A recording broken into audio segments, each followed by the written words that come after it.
এটি হচ্ছে প্রোকেয়ারের electric hot water bag. So চলুন আমরা এটা আনবক্স করে দেখি।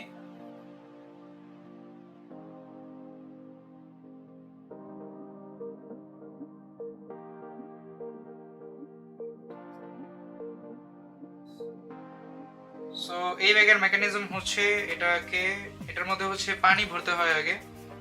পানি সবসময় ভরতে হয় না, পানি আপনি জাস্ট একবার ভরে এটা আটকে দিবেন তাহলেই হবে। এটার মধ্যে পানি ভরার জন্য আপনাকে এই ছিপিটা আগে খুলতে হবে। এখান থেকে খোলার পরে আপনি ফানেল এটার মধ্যে ইনসার্ট করবেন, এন্ড এই ফানেল দিয়ে হচ্ছে আপনি পানি দিতে পারেন।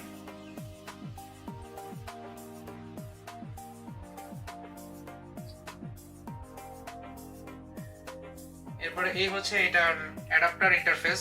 সো এই অ্যাডাপ্টার ইন্টারফেসে আপনাকে হচ্ছে এই অ্যাডাপ্টারটি ইনসার্ট করতে হবে এবং ইলেকট্রিসিটির সঙ্গে লাইন দিতে হবে, তাহলে এটার মধ্যে হচ্ছে পানি গরম হবে। সো প্রোকেয়ারের এই ইলেকট্রিক হট ওয়াটার ব্যাগটি বর্তমানে আমাদের কাছে অ্যাভেলেবল আছে এবং এই ব্যাগটি সম্পর্কে আরো বিস্তারিত তথ্য আমাদের ডেসক্রিপশন বক্সে দেওয়া থাকবে। ধন্যবাদ।